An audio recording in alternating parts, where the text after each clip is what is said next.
siguro yung tanong ay ibabalik ko dun sa nagtanong. No? Ang tanong natin is, kanino ka nakatingin? Nasaan ang iyong mga mata? Nasaan ang iyong pag-iisip at nasaan ang iyong puso? Marami pong taong madidisappoint pag tayo tumingin sa kapwa natin tao kahit sila pa ay Kristiyano. Pero susubukan po natin araw-araw piliin na tumingin sa taas. Meron mo akong hashtag na pinapauso sa mga post ko. Hashtag tingin sa taas.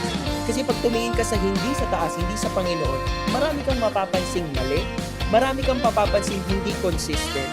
So dapat ang tingin po natin palaging na kay Kristo. Lord, tulungan mo ko na ikaw ang palagi kong titignan.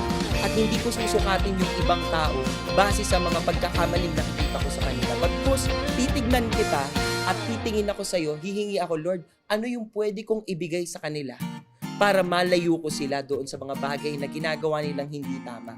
Pag ginawa ho natin yon, we are being salt and light to them.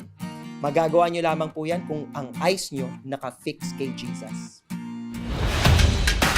So, ang question sa atin is, gagayahin ko ba yung mundong kinalalagyan ko?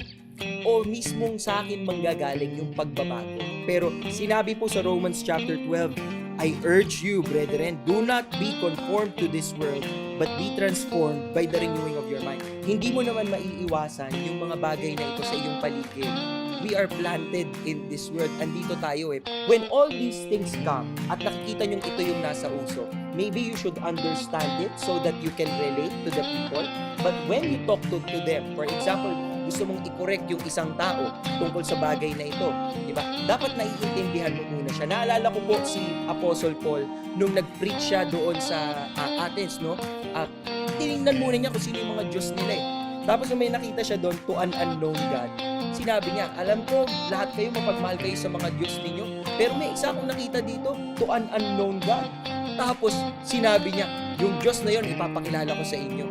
Nakita nyo, ginawa ko niyang pintuan para makapag-minister siya. So yun yung dapat natin gawin. Basta dapat hindi natin sila kokopyahin. Kasi gusto natin silang baguhin. By the power of the Spirit, magagawa po natin.